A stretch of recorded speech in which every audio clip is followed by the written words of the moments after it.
পাথরের চোখ।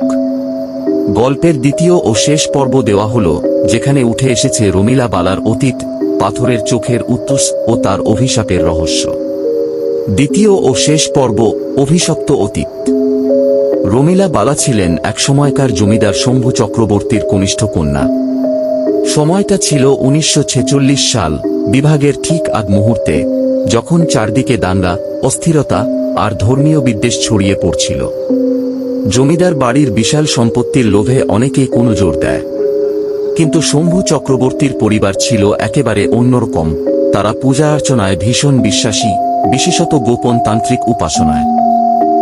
শোনা যায়, রমিলা বালার বয়স তখন মাত্র 16, যখন এক রাতে তার বাবা একটি কালো পাথর এনে পরিবারের পৈতৃক মন্দিরে স্থাপন করেন।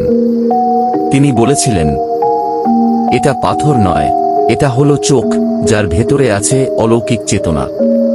এটা রক্ষা করবে আমাদের, শত্রুর বিনাশ করবে। কিন্তু শর্ত একটাই, একবার যাকে দেখবে তার আত্মা মুক্তি পাবে না। এই পাথর ছিল তামসী শক্তির আধার। এক নিষিদ্ধ তন্ত্রমন্ত্রের মাধ্যমে এটিকে সক্রিয় করা হয়।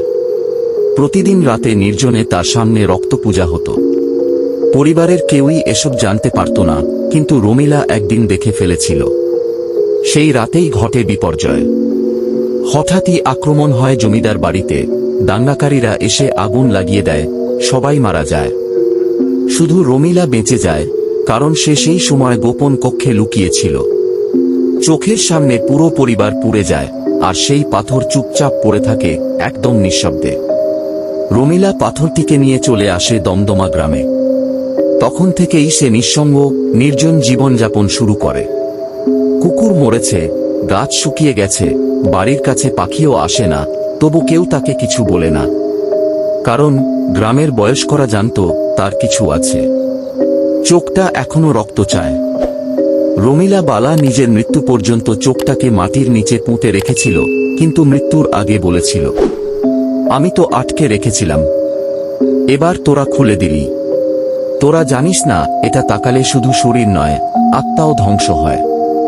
শেষের রহস্য, মানিকপুরে মারা যায় এক পাগলাগারদের হাসপাতালে। মৃত্যুর আগে দেয় এক ভয়াবহ ছবি আঁকা, একটা চোখ, চারপাশে আগুন, আর মাঝখানে দাঁড়িয়ে এক কালো ছায়া।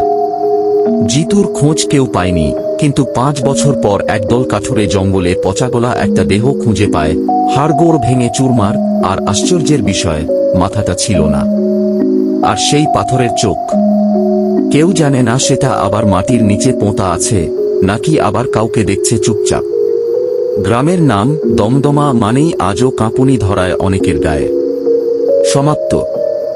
এমন আরও গল্প পেতে চাইলে আমাদের চ্যানেলটি সাবস্ক্রাইব করে বেল আইকনটি প্রেস করে রাখুন।